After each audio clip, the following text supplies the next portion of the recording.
Hello, welcome or welcome back to Life on the Franch. If you're new to this channel, hi. Uh, so this channel's kind of just talks about everything that I'm interested in, and today that topic is I wanted to react to the 21 Pilots song "Choker." Um, so I like 21. To say I like 21 Pilots is an understatement. Um, I listen to Trench, I would say, once a month, like the whole album through. Uh, and I've tried to incorporate some of their themes, like the yellow from Banditos and the flowers and the red from Blurry Face. Um, and for this new song, this is my only beanie, so I put a beanie on for Tyler, and of course a choker because it's the name of the song. Um, However, I will not really be focusing on the like Easter eggs in the video. Um, I'm going to be talking more about like relating to the song. Hi, this is me interrupting from the future, giving my disclaimer now because I know what I've talked about in the video. So, topics of suicidal ideation, uh, imagery, imagery like intrusive imagery and thoughts, depression, anxiety, um, panic attacks, and self harm are all going to come up in this video. So if those are going to trigger you, that's okay. Um, it's a good song. Give it a listen. Um, and I care about you, and I hope that you're doing all right. And I'll see you later. Because with 21 Pilots, like every song has two meanings. Um, there's the meaning within the 21 Pilots universe.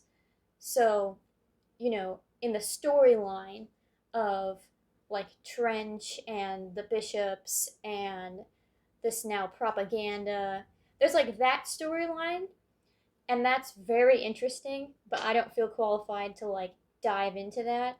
I might make a video like later on DEMA and how it relates to like depression, but and like anxiety, like on a personal level for me.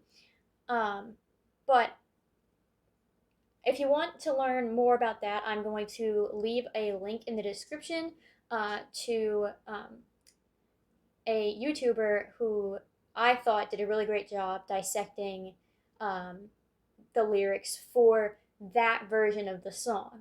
But I really haven't seen anybody reacting to the song as the second part of the song. So, like I said, two parts. First part storyline, second part independently as a song. What is it about? What's the message? And how can we relate to this song? Um, so, I'm going to be linking the Genius lyrics down below uh, if you want to follow along. Um, but I'll be reading them. So, uh, to me, this song uh, has a couple of different themes.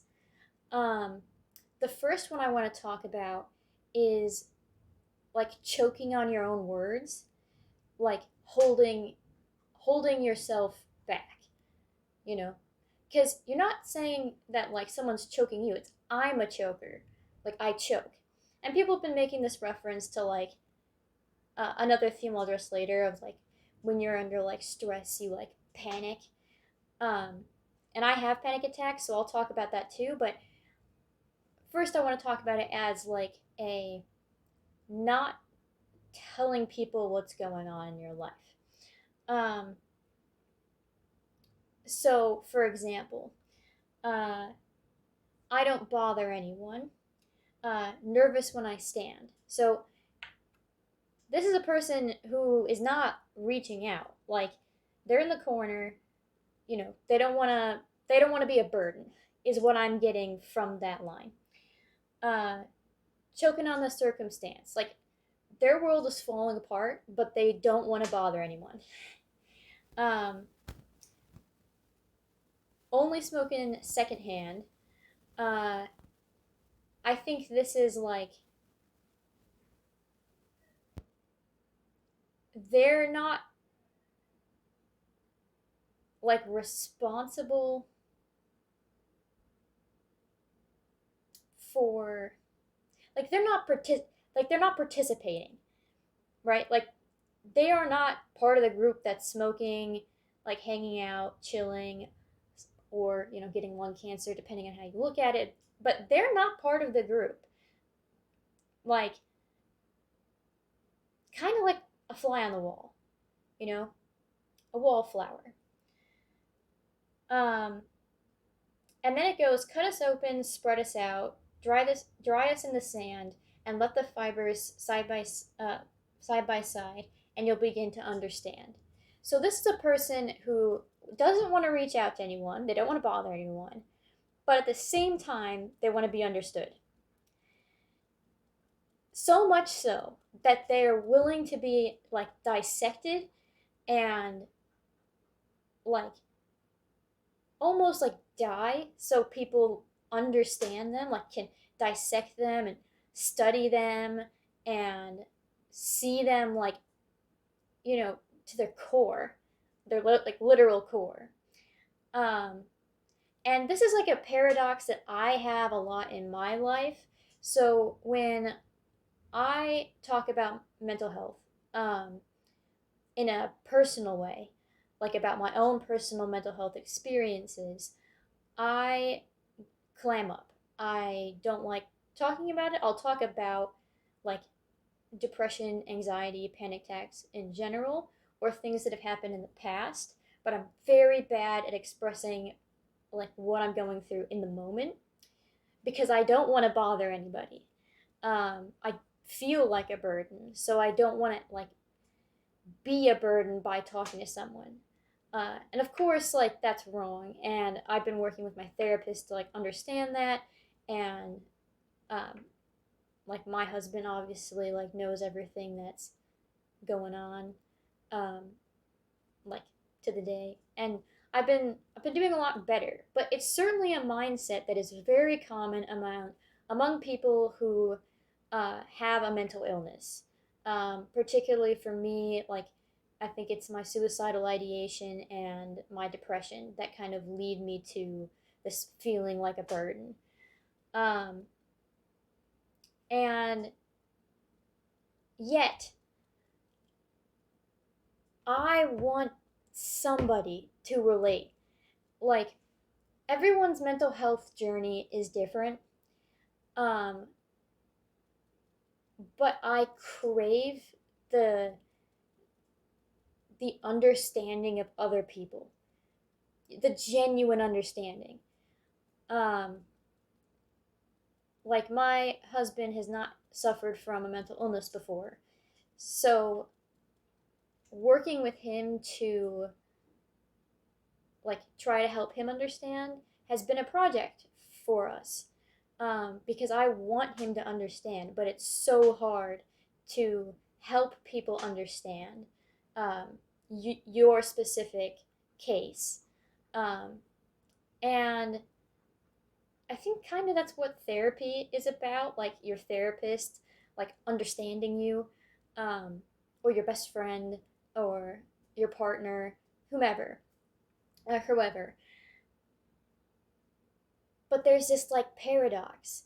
And like recently I reached out to some friends to try to like be more open about my mental health struggles, and literally I was like, I want to tell you everything from the beginning to the end. I'm going to lay it out for you. I made a PowerPoint presentation because I'm a nerd, uh, with like song links so they could like listen to maybe like relate to the song. Like, there's this just desperate want to be understood. You know. So then it goes on. I know it's over. I was born a choker. Nobody's coming for me, coming for me. So they've kind of given up, right? Because they don't want to bother anybody, but they're like drowning in their sorrows, like sticking with the at the beach sand type thing going on. And um, they were like born a choker. I think this is like, you can't help that you have mental illness. It's something that you just have. Um, and one of the symptoms, unfortunately, is often like feeling like a burden and being a choker. Um, Not that you can't change that, because like I said, I've been working on that and I have gotten much better about it. Um, but the song, in the song, it is not. So nobody's coming for me. Well, nobody is coming for you, right? Like in the song, and his advice. Nobody is coming for you because they don't. You didn't tell them anything, right? That you didn't bother them, so they didn't know to come for you. Like people can't save you if you don't ask for help.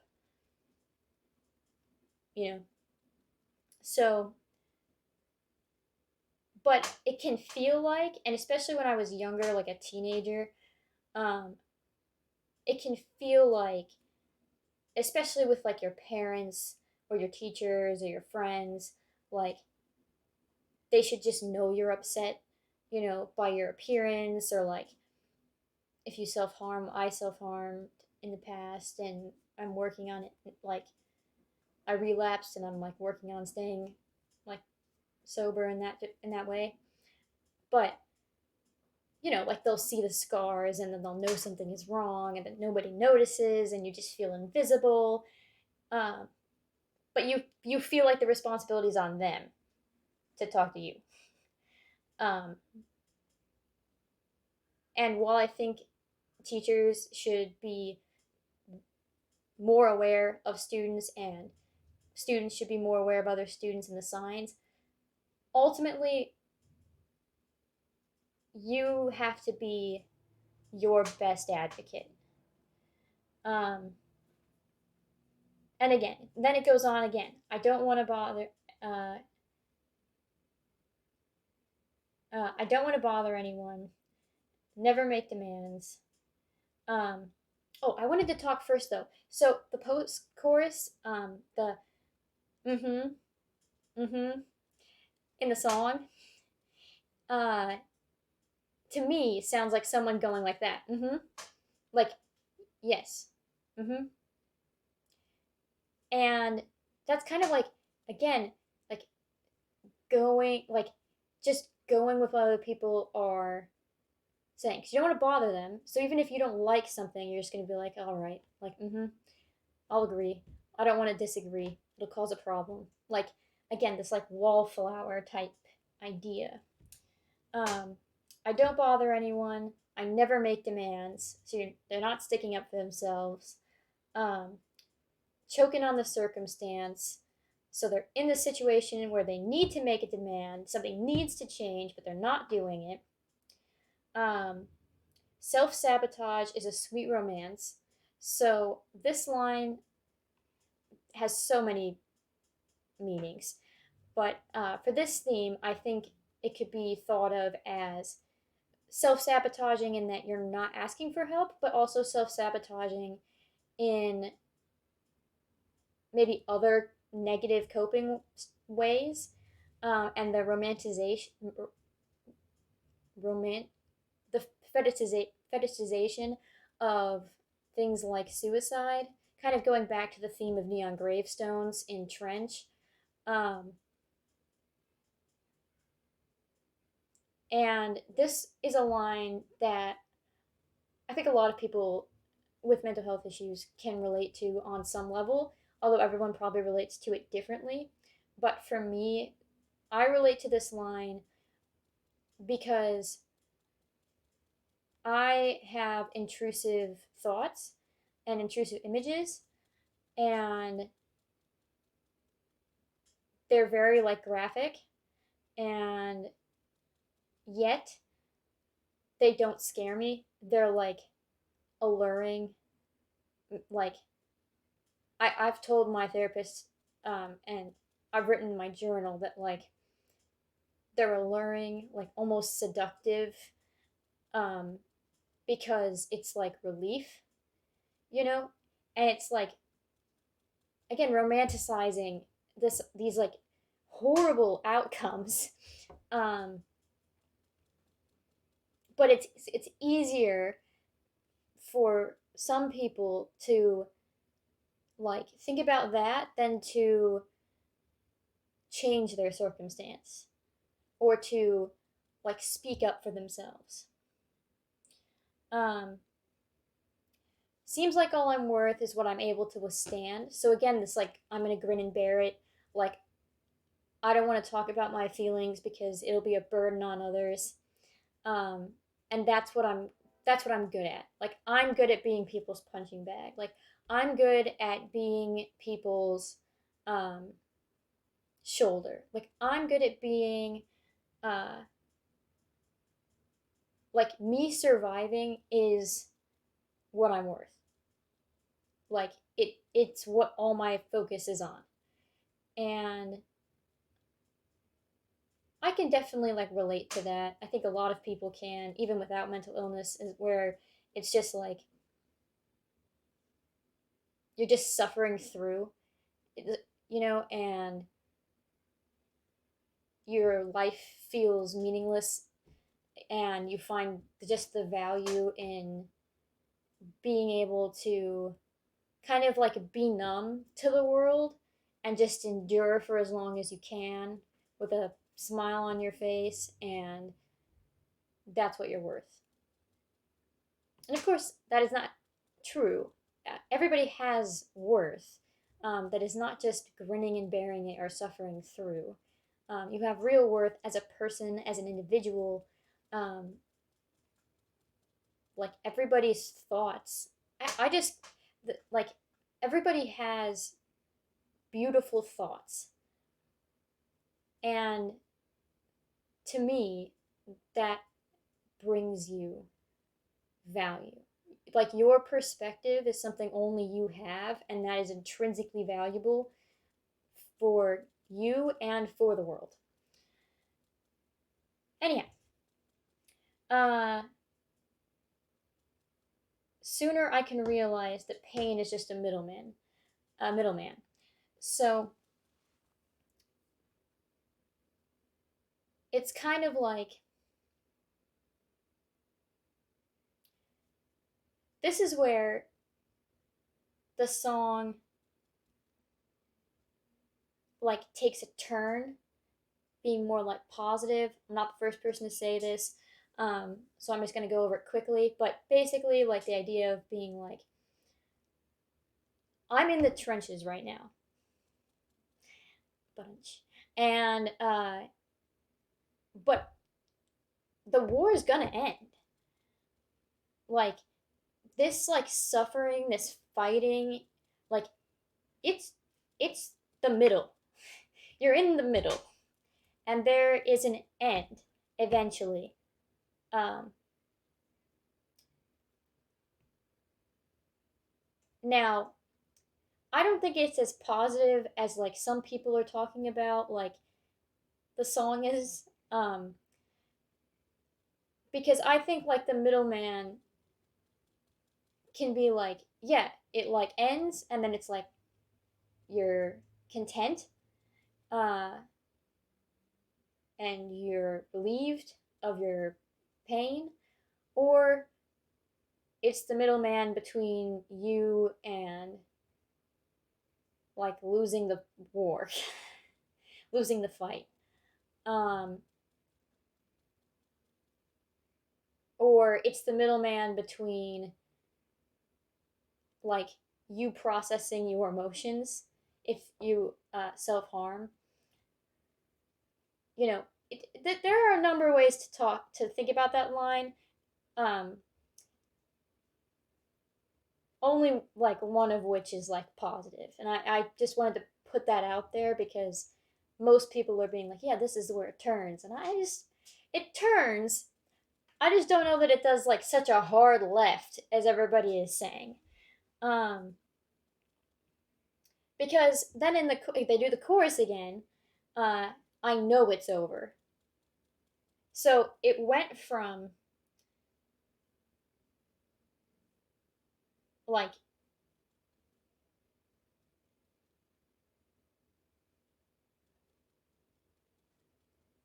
I can like the sooner I like wake up to the truth, it'll be like great.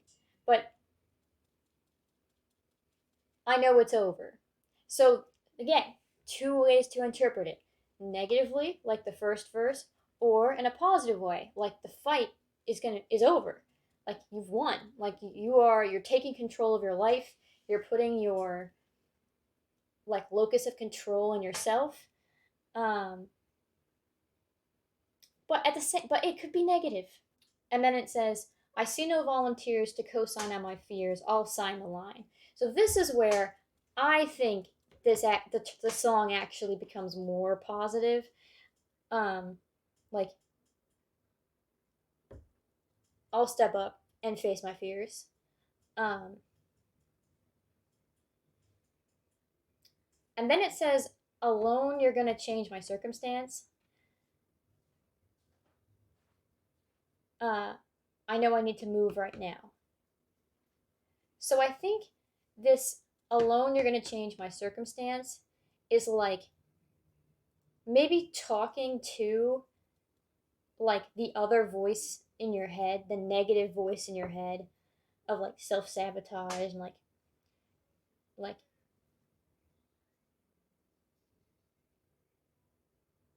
getting rid of them or like changing their circumstances in a negative way or like looking in the mirror and like being like you're going to change my circumstances. I need to move right now. Um or like recognizing that something around you is a threat, which seems to be the case in the song. This is the most confusing line of the song, and that's something a lot of people have said. So I would be really interested to hear what your thoughts are about that line. Um, I know I need to move right now.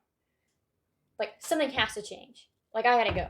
Like something has to go because I can't deal with this anymore. That's how it reads to me.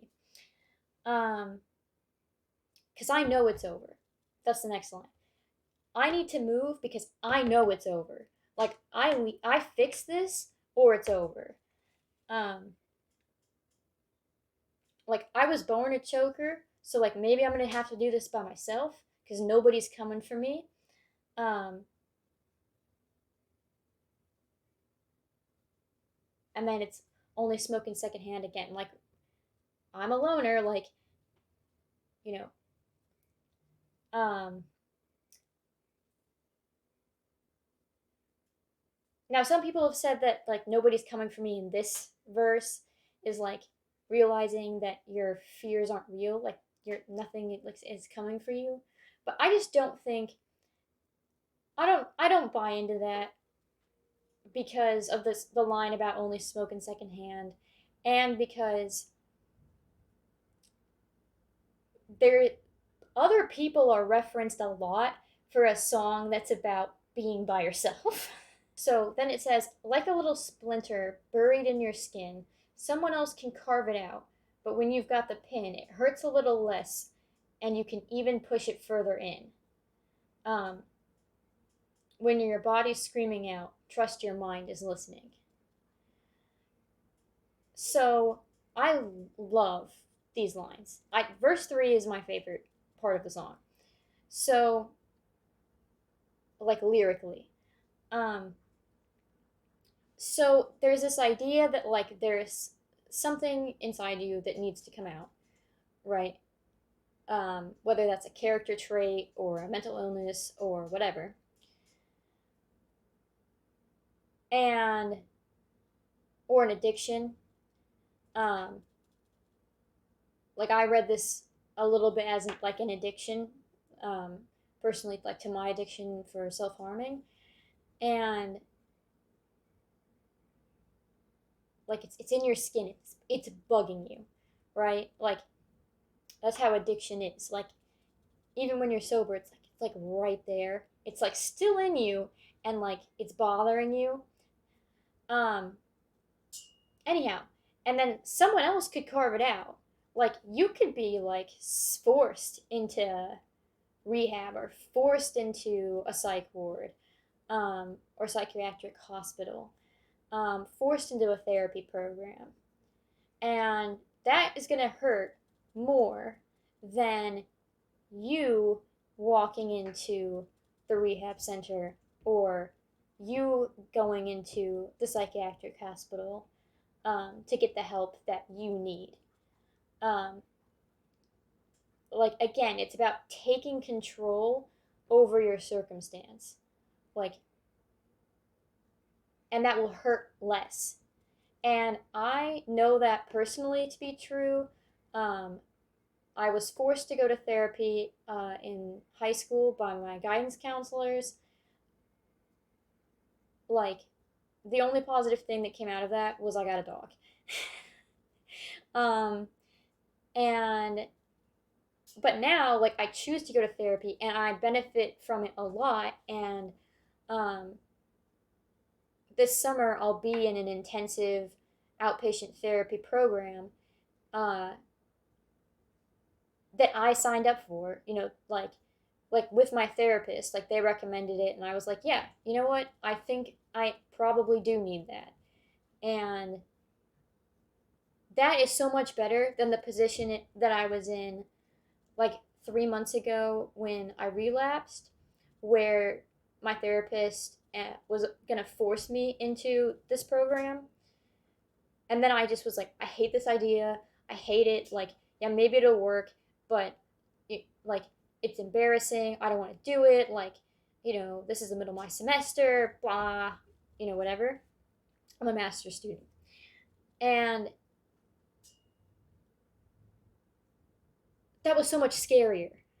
Um, like, somebody else can carve it out, but if you, like, you take that step, way easier. Um, that's how I think of these lines. On the other hand, and again, this is why I don't think the song is like perfectly positive, full left turn. Um, because someone else can carve it out, but you've got the pin. It hurts a little less, right? That would be getting help, and you can even push it further in. So, this is like acknowledging what a lot of people with mental health don't acknowledge enough, is that you can be self sabotaging. Like, you can be setting yourself up to like further your like addiction. If like like if you're around smoking and smoking like triggers you, then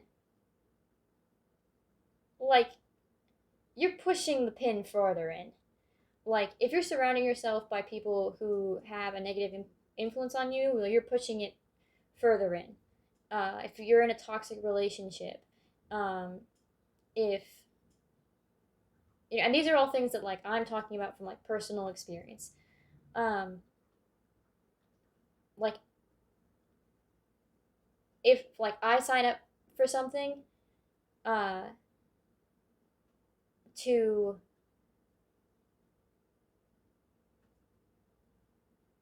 like I'll put myself in a situation, where I will put others before me at times where I need to put myself first, and that pushes it further in because I'm neglecting to take care of myself, and probably accidentally the other party is like saying stuff that bothers me, but I'm not like saying anything, choking on my words because I'm trying to help them.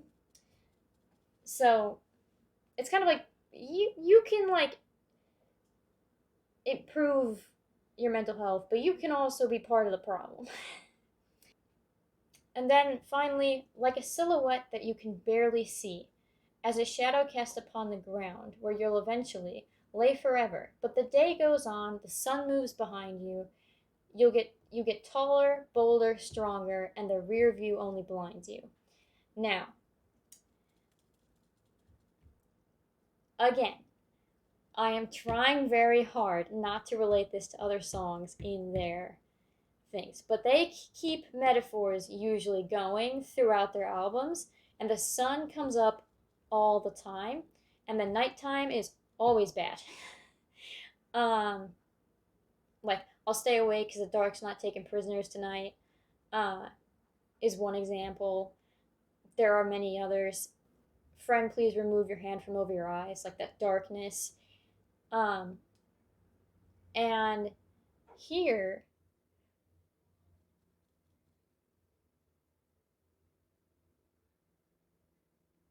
like you're walking to your death, but the day keeps going. Like, and to me, what this means is like everybody dies. It's kind of morbid, like this verse to me. It's like everybody dies, but your day, like your life, is not over right now. Like, yeah, you're getting older, stuff is getting tougher, um, but you're also getting stronger because every day you've withstood something, and that has made you stronger to a degree. I don't believe the what doesn't kill you make you stronger thing, but regardless, like you learn new things. Um, and your shadow, what he's talking about is your shadow, because if the sun moves this way, your shadow will get bigger. You know, the further down the sun is. Um, so the most of you that you will be is right before the sun sets, and like you die, is what I'm getting from this. And but at the same time, it's not all about death. It's about living because you're. It's about walking. Like the day is still going. You're still alive, and it's this like advice about like don't worry about the sun setting. Like don't fascinate about death, or even like more literally, don't fascinate about the past, like your rear view. Like like move forward. Like the only direction you can go in your life is forward. You can't go back and change mistakes you've made. You can only move forward. Um, so like personally, I freaking love this song. Um, like most of their songs are about more like depression or suicidal ideation. This song to me is more. I mean, it's definitely relatable to those things as I've talked about, but it also relates to me. I have like diagnosed anxiety as well. Um, so my diagnosis is major depressive disorder and generalized anxiety, and I have OCD tendencies, and I'm on like a lot of meds basically, but my with this song is like the anxiety part, you know, of like not wanting to be a burden, being nervous to tell people your problems, being nervous to like face the day, like being constantly thinking back to the past and not being able to move forward in the present, like stopping yourself because you're so nervous. Um, and I mentioned like briefly, there's a part in here about that relates to um, like panic attacks. Um, like when you're so this to me like when your body is screaming out, trust your mind is listening. That would be to me the most pertinent example. Like you have a panic attack, or like you can't breathe, and you are like hyperventilating, like sob but can't breathe, and you're like freaking the out, and you're like shaking, and it's awful, and your temperature drops, and it's a whole thing. And like that's your body being like, you're in danger, like you're upset, hey, you're upset, and then the mind is like listening to your body and then realizes kind of that like something has to change. Like your mind registers that you've entered fight or flight mode, and it's trying to assess what is happening. At least that's my experience with my panic attacks. Um, like I now that I've had a lot of them, I kind of know when they're getting closer to happening. But like my first panic attack happened out of the blue. I had no idea what was going on. Um, and I couldn't breathe, and it was so scary. And like I knew then that like what caused that panic attack was something I had to deal with, because like it was causing me physical problems. um yeah, so once again, I think 21 Pilots has put out a great song, um lyrically especially, um and really knocked it out of the park. And I'm excited to like see it in the way that it fits into their broader storyline. But I really appreciate this song on its own. Um, and it's just, yeah, it's like validating. I think the reason people like 21 Pilots who have mental illnesses is that it's validating. There's something in it that you can relate to. Um, I will say, if you watch the video that I'm linking below about the storyline, the professor says uh, something about that he doesn't see Tyler as someone with anxiety because like he performs and he's like in your face in the music videos. But I feel like part of Blurryface's message is that like you can wear a mask. Like you don't you like you don't always know that someone has a mental illness. That's kind of the point of this song is like you're alone. Nobody is like noticing your mental illness. And you're not like telling anyone about it. And yeah, that was the only part of that response video that I found troubling, um, because that's what people often tell me about like depression. Because like I like especially when I was in high school, even in college, um, I did very well academically. I still do well academically, to a degree, but I can't put as much on my plate right now.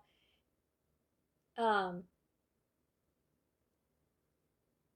so it was since I was like functioning in life, it couldn't be like that bad.